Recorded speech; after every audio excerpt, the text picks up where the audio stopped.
네, 안녕하십니까. 반갑습니다. 네, 2주 동안 잘 지내셨습니까? 제 목소리 괜찮으시죠? 네, 오늘은 우리 곽 선생님 안녕하세요. 네. 예, 다들 안녕하십니까?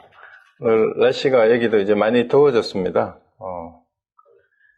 오늘은 우리 지난번에 부사의품에 이어서 제7장 관중생품의 내용을 한번 같이 또 보도록 하겠습니다. 네. 우리 지난번 부사의품, 불가사의품이라고 해도 되는데요. 이제 지난번에 했던 내용은 이제 문수사리 보살이 이제 일행을 대동하고 이마거사의 문병을 와서 이제 문병을 하는 사이에 시간이 좀 걸리니까 사리불이 좀 앉았으면 좋겠다고 여기 자리가 없는지를 물어서 이제 유마거사가 사리불에게 자리를 위해서 왔느냐, 법을 위해서 왔느냐 이렇게 이제 묻는 데서 시작을 해서 무엇인가 구하려는 마음이 있으면은 그것은 대승의 보살이 아니다. 이렇게 이제 사리불을 뭐라고 했어요? 이제 쫑크로 준 거예요. 꾸중을 한 거죠. 그래서 구하는 마음을 버려야 된다. 일체법에는 마땅히 구하는 바가 없어야 되고, 그러고 나서 이제 자리를 마련해 주는데 여러 가지 신통을 보여주는 게 그 비유라 그랬습니다. 그죠? 자리에 높고 크고, 높고 낮고, 그 다음에 계자시에도 수미산을 넣을 수 있다는 얘기는 크고 작음, 높고 낮음을 신통력으로 보여줌으로 인해서 우리 일체 현상계에 대한 차별의식이, 분별심이 없어야만이 된다. 그래서 일체 분별심과 차별심을 내려놓는 것이야말로 바로 이제 불이법의 진수이고 대승의 가르침의 핵심이다라는 그 얘기를 했어요. 그래서 구하는 마음이 있으면은 이제 대승의 진정한 마음이 아니다. 그래서 일체 구하는 마음을 내려놓고 그 다음에 높고 낮음, 크고 작은 것에 대한 분별심과 차별심을 내려놓았을 때 우리가 중생이라고 생각했던 자연계의 모든 현상조차도 불법이 그대로 드러나는 것이고 부처의 모습임을 우리가 알아야 된다. 그래서 이러한 불가사의 해탈 본문을 니라서 제대로 알겠는가 하고 여기에 마음을 내야만이 진정한 이제 대승보살이다라고 이렇게 그렇게 끝났습니다. 그러면 오늘 이제 제목이 관중생품인데, 관중생이란 말은 중생을 보는 관점이라는 뜻이에요. 즉 대승의 보살이 중생을 어떻게 바라보아야 하느냐라는 그 얘기예요. 우리가 흔히 대승불교 하면 대승불교의 이념을 얘기를 할 때 한자로 8글자를 써서 상구보리하화중생이란 말을 흔히 하잖아요.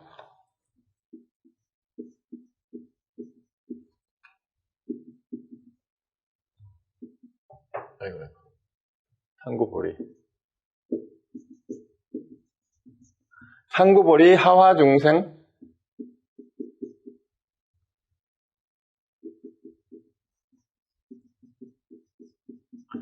이라는 말을 하는데, 우리가 이거는 교리적으로 위로는 보리를 구하고 그 깨달음을, 그 안욕단화 삼보리겠죠. 우리는 그거를 구하고 아래로는 중생을 제도한다라고 이렇게 이제 얘기를 하는데, 벌써 이 교리적인 이 말 자체가 벌써 분별심과 차별심을 가지고 있어요. 옆에서 상하가 나누어지면은 이거는 이 불의에 어긋나는 게 돼요. 그 다음에 또 내용으로 들어가서 구해야 할 보리가 따로 없어요. 그래서 안욕따라 삼막삼보리를 얻어야 된다고 말을 하지만 우리가 지난번 부사의 품에서 얘기했듯이 일체법에 대해서 구하는 바가 있으면은 그거는 참다운 법이 아니다라고 얘기를 했으니까 구한다라는 말조차도 할 수 없는 것이 진짜 대승의 법이에요. 그러니까 상구보리라는 말 자체, 여기는 구한다는 말이 있으면 이것도 안 돼. 그 다음에 중생을 교화한다, 구제한다라는 말 똑같은 말인데 우리가 흔히 하는 말로 구제해야 될 중생이 따로 없다라는 게 이제 불이법의 핵심이에요. 그래서 교화해야 되고 이제 구제해야 될 중생이 따로 있다고 본다라는 것 자체는 이미 반야사상에서, 특히 금강경에서도 말하는 아상, 인상, 중생상, 수자상이 있으면은 대승보살이 아니다라고 얘기했잖아요. 그럼 구제해야 될 중생이 따로 있다라고 보는 게 중생상을 가지고 있는 거예요. 그러니까 이거는 대승의 보살이 취할 바 도리가 아니다, 그 얘기입니다. 그러니까 이 관중생품에서 얘기하고 있는 건 뭐냐 하면 상구보리 하와 중생이라는 말도 다 이제 버리는 거예요. 상하가 어디 있고 구해야 될 중생이 어디 있고 따로 구해야 할 바에 보리가 어디 따로 있겠는가, 그 얘기가 어쩌면 관중생품의 내용입니다. 자, 그러면 대승의 보살은 중생을 어떻게 대해야 되고 어떻게 보아야 되느냐에 대한 내용입니다. 그리고 이제 앞부분에 이제 책에 보면은요, 우리 교재 257쪽이네요. 이제 앞에서 마땅히 애견 대비를 일으키지 말라. 그 애견 대비라는 말은 애착하는 마음으로서 이제 중생을 이제 구해야 된다, 구제해야 된다라는 말이 있는 거예요. 특히 이제 제가 말씀드렸듯이 부모가 자식을 위한다, 사랑한다라는 마음으로 자기 기준으로 애들에게 집착을 하고 애착을 가지는 것을 우리는 사랑이라고 착각하는 경우가 굉장히 많다라는 거예요. 그러면은 이 자칭 대승인이라고 하면서 또 깨달은 사람이다, 수행자라고 하면서 중생을 제조해야 되겠다는 생각도 어쩌면은 그러한 애견 대비의 마음일지 모르기 때문에 그 애견하는 마음을 내려놔야 된다. 그래서 그 중간에 다섯째, 여섯째 줄에 가애가 있으면 가증이 있다 그랬잖아요. 그죠? 애착하는 마음, 사랑하는 마음이 있으면 바로 증오하고 미워하는 마음이 애증 관계라 그러잖아요. 애증. 그 애와 증이 사실 동전의 양면이에요. 우리가 미워하는 것도 왜 미워해요? 아무 관계가 없고 관심이 없는 사람은 미워할 것도 사랑할 것도 없어요. 그래서 사랑하는 만큼 어쩜 미워하는지 모르고 미워하는 만큼 사랑하기 때문에 그런지도 모릅니다. 그런데 무관심하라는 얘기가 아니라 진정으로 중생을 대해서 사랑하는 마음큼이나 미워하는 마음 두 개를 다 극복하고 있는 그대로 보아줄 수 있는 그런 힘이 있어야 된다라는 그 얘기고요. 그리고 그 밑에 맨 마지막 줄에 주역의 구절을 인용을 했는데요. 관아생 관민야라는 말을 나의 생을 관하여 민을 관한다 이렇게 해석을 했어요.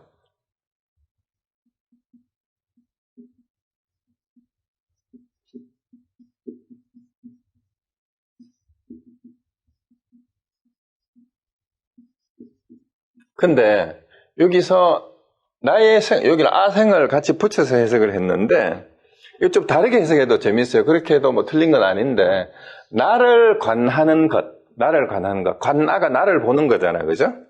내가 나 자신을 보는 거예요.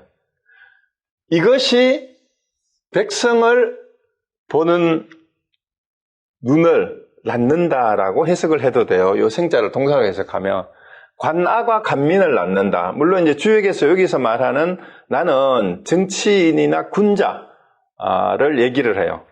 군자가 자기를 살피듯이 자기를 보듯이 하는 백성을 관찰해야 된다, 보아야 된다라고 이렇게 얘기할 수도 있죠. 근데 저는 이 책에서 나의 생을 관하여라기보다는 생을 그냥 동사로 해석하면 더 우리 불교적 관점에 더 좋을 것 같아요. 특히 관중생품에 이제 비추어가지고 이걸 해석하면 나를 관찰하는 그것이, 나를 관찰하는 그 안목이, 그 관점이 중생을, 다른 사람들을 보는 관점을 낳는다라는 거예요. 자기가 자기를 보는 그 눈으로 다른 사람도 보기 마련이잖아요.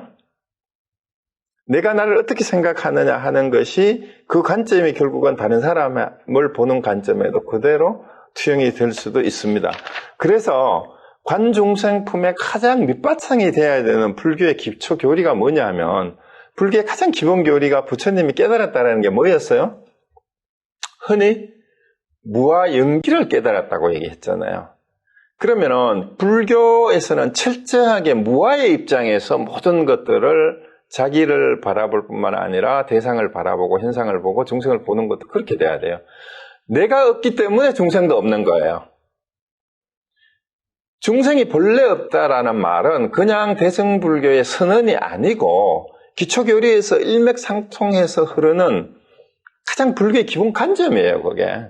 그래서 이걸 어렵다고 생각하지 마시고, 대승불교에 와서 이렇게 되는구나 하는 게 아니고, 대승불교를 주장했던 사람들은 이제 초기 불교에서 부처님이 열반하시고 난 다음에 파가 갈라졌잖아요. 여러 부파 불교가 갈라지면서 여러 파에서 각자 자기들의 주장이 맞다고 파벌이 생긴 게 교리 해석을 각자 다르게 하기 시작한 거예요. 그래서 그런 부파불교의 다양한 견해들에 대해서 대승불교를 주장했던 사람들은 그거 아니다. 그거는 부처님의 가르침을 제대로 알지 못한 거다. 심지어 왜곡한 거다. 그러니까 부처님은 그렇게 가르친 게 아니다. 부처님의 무아의 뜻을 확장해 보면 인상, 아상뿐만이 아니라 인상, 중생상, 수자상 이런 일체의 상이 있으면 안 된다라는 게 무아사상의 확대이고 무아사상의 핵심적인 가르침이 바로 그거다라는 거예요. 그래서 대승불교는 초기 불교와 다른 게 아니에요. 오히려 부처님의 뜻을 시대 상황에 맞게 그 부파불교에 와서 다양하게 이제 뭔가 달라지고 뭔가 이제 부처님의 본래 가르침하고 멀어지는 그것을 바로잡고자 하는 운동도 또 그 중요한 흐름 가운데 하나였다라는 거죠. 그래서 중생이 본래 없다라는 거는 무아 사상의 확장일 뿐이다. 이제 그렇게 결론을 그렇게 이제 얘기를 해놓고 이 내용을 보면 내용이 당연히 그렇게 갈 수밖에 없구나라는 게 이제 이해가 되실 수 있어요. 그러니까 무아이기 때문에 무중생이에요. 그렇게 나를 보는 견해가 중생을 보는 견해하고 연결이 됐을 때 대승보살이 어떻게 중생을 보아야 되는가라는 것도 당연하게 결론이 논리적으로 연결될 수밖에 없다라는 그 얘기예요. 그래서 일단 본문으로 이제 가봅시다. 259쪽입니다.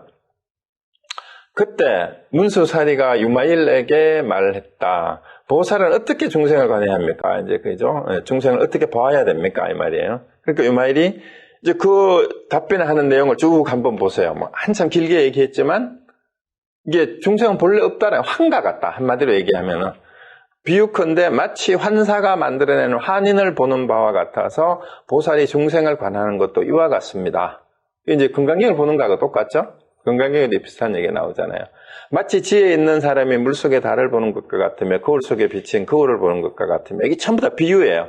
한낮의 아지랭이와 같으며 부르는 소리의 메아리와 같으며 허공의 구름과 같으며 물보라 속의 거품과 같으며 파초줄기는 그 파초줄기가 안에 텅 비었잖아요. 그죠? 그리고 번개불이 오래 좋아하는 것 같으며 전부 다 사실은 실체가 없는 거를 지금 쭉 나열해서 거론하고 있는 거예요.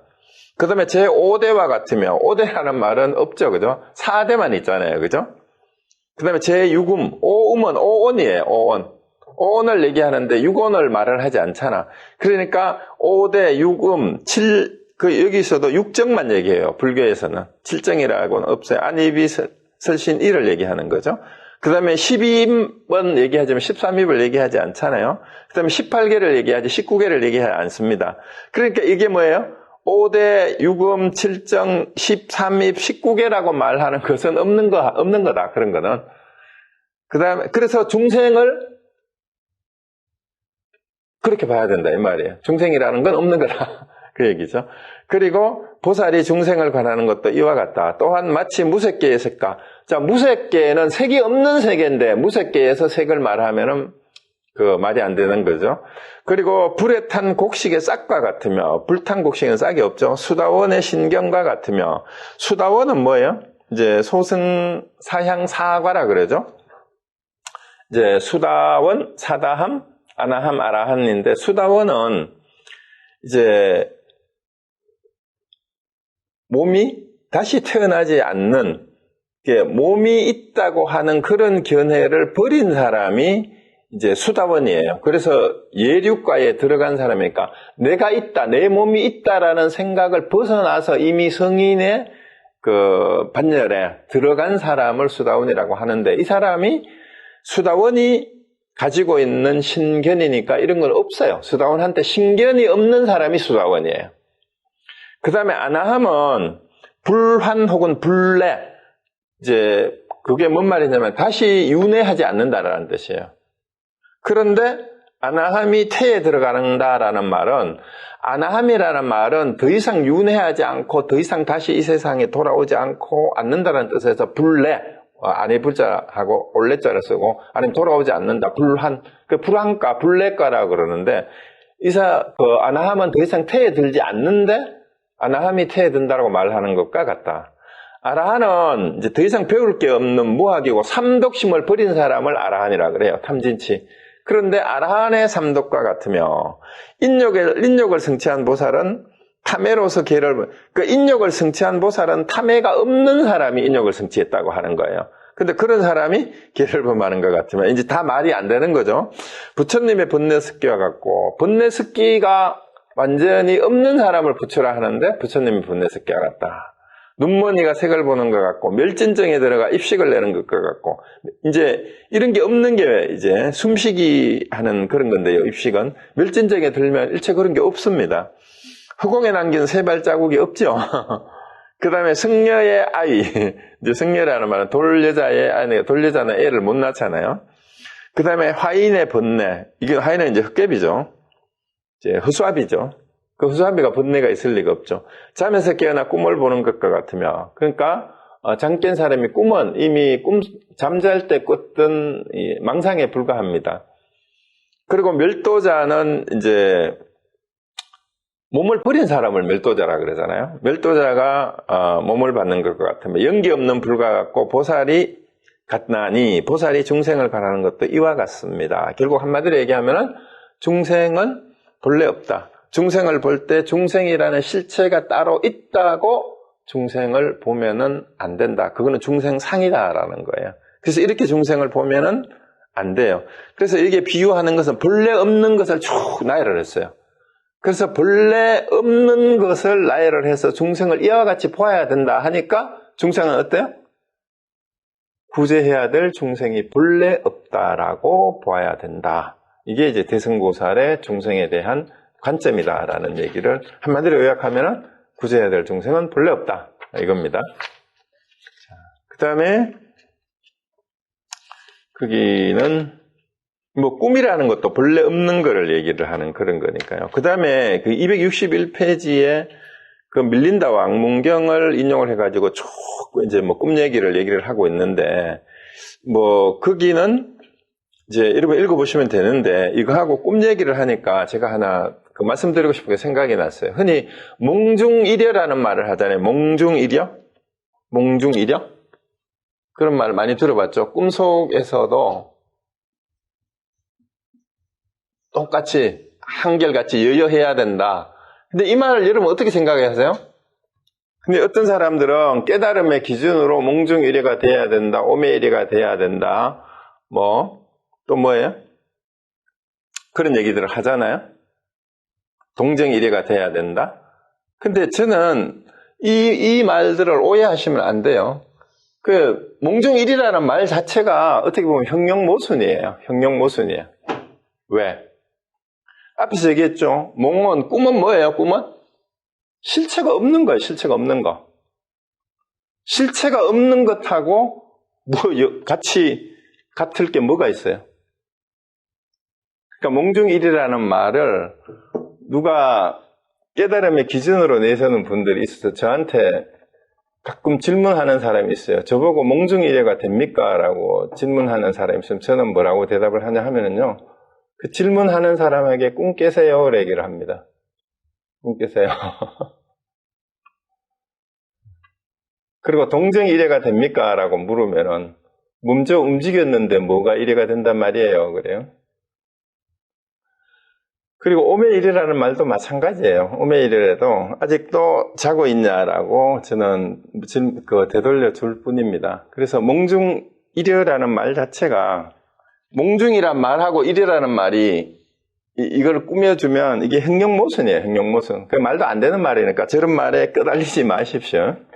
그 말도 안 되는 말이니까 몽중일이가 됩니까? 하면은 상대방에게 꿈에서 깨어나세요. 이렇게 되돌려 주시면 됩니다.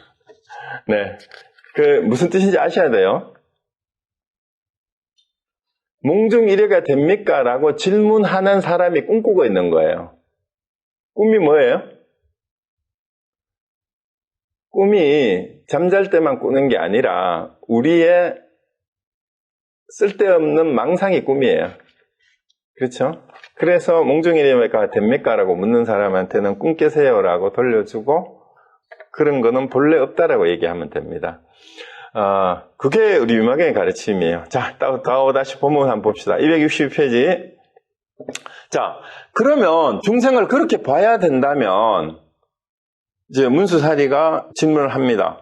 만약 보살이 이와 같이 관하면 이와 같이가 뭐예요? 앞에서 쭉 열거했던 것처럼 중생은 본래 실체가 없다라고 이렇게 관하면 어떻게 자비를 행해야 합니까? 중생들에게 자비를 베풀려고 얘기해야 되는데 어떻게 자비를 행해야 된다는 말도 어떻게 중생을 제도해야 됩니까? 라고 질문하는 거랑 똑같은 말이래요. 자, 그리고 여기는 자비라고 해석을 다 했는데요. 사실은 본문을 보면은 쭉 내려가면 여기는 이제 자비로 번역해 자비를 쭉 묻는데 그 다음 페이지 263페이지 한 10제쯤 가보세요. 무엇을 비라고 합니까? 그 다음에 가운데 무엇을 희라고 합니까? 마지막에 무엇을 사라고 합니까? 해서 자비희사를 얘기를 하고 있어요. 사무량심이죠. 이 자비희사에는 그러니까 무엇을 잘하고 합니까? 이렇게 해석을 해야 직역이에요. 비는 따로 있어요. 중간에 뒤에.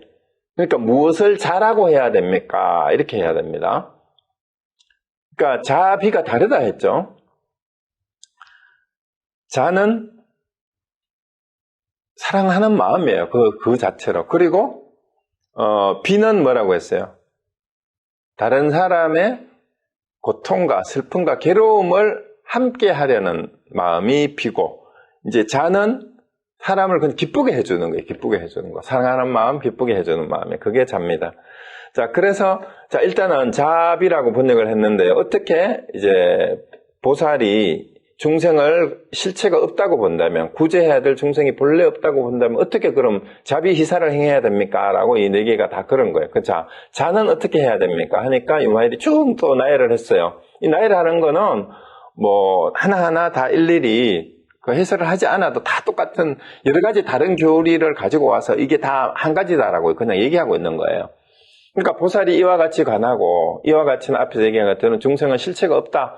그렇게 관하고, 나는 마땅히 중생을 위하여 이와 같은 법을 설하리라고 생각하는 것이 바로 진실한 자비입니다. 그래서 중생은 본래 실체가 없다라고 본 다음에 중생을 위하여 이와 같은 법이니까 뭐예요? 중생은 원래 실체가 없습니다라고 설하는 게 바로 이렇게 설하는 거예요. 그 중생들에게 사실 어떻게 얘기하는가 하면은 당신은 중생이 아닙니다라고 설을 해야 돼요. 중생이라는 건 본래 없습니다. 그래서 나 같은 사람이 어떻게 깨닫겠습니까? 이런 생각들을 못하게 하도록 해야 돼요. 자, 그래서 쭉 한번 봅시다. 정멸한 자비를 행하나니 생하는 바가 없는 까닭이며, 원래 생사가 없어요. 자, 그러면 이 중생들은 끊임없이 생사윤화에 끄달리는 사람인데, 깨달은 사람은, 열반에 든 사람은 생사가 없는 사람이에요. 생사가 없는 사람. 그러니까 정멸한 자비라는 말은 생멸이 없는 게 정멸이거든요. 생멸이 없는 게 정멸이에요. 그 생멸이 없는 자를 행해야 돼요. 그래서 왜 생멸이 없는 자를 행해야 베풀어야 되느냐 하면 원래 생사가 없어요. 원래 생멸이 본래 없습니다. 생멸이 본래 없는, 그게 생멸멸이라 그래요. 생멸멸이. 생멸멸이 정멸위락이라 그랬죠. 생멸멸이 정멸위락. 그러니까 생하는 바가 없기 때문에 정멸을 설해야 되는 거예요. 정멸로서 자를 행해야 돼요. 그 다음에 뜨겁지 않은 자비를 행하는 번뇌가, 여기서 뜨겁다라는 번뇌의 불꽃을 얘기를 해요. 번뇌가 원래 없기 때문에 번뇌의 불꽃이 타오를 게 원래 없다라는 그 얘기입니다. 그 다음에 평등한 자비를 행해야 되네. 삼세가 평등하다. 그러니까 이제 과거, 현재, 미래가 다 원래 따로 있지가 않아요. 그 다음에 다툼이 없다. 원래 일어나는 바가 없다는 말은 여기 뭐냐면 생각이 일어나는 바가 없는 거예요. 생각이 일어나는 게 없으면은 일체 번뇌망상도 일어날 게 없고, 생각을 일으키지 않으면은 다툴 일이 없습니다. 모든 전쟁까지 가는 것도 다툼인데, 다툼 때문인데, 다툼이 일어나는 것도 생각이고, 그 생각이 견해의 차이를 불러서 살인 방화까지도 하고 전쟁까지도 하는 거잖아요. 지금 현재 이 세상에서 일어나고 있는 전쟁, 우크라이나 러시아 전쟁이 계속되고 있죠. 며칠 전에는 대구에 이제 소송을 한 사람이 반대편 변호사 사무실에 가서 방화를 했잖아요. 이것이 결국은 그런 다툼들이 일어난 것이 한 생각에 일어나면서부터 생긴 거라는 거예요. 그러니까 다툼이 없는 자는 일어나는 바가 없어야 되니까 생각을 일으키는 바가 없어야 돼요. 그 중생을 그렇게 봐야 된다라는 거예요. 그렇게 이런 법문을 해야 된다라는 거예요.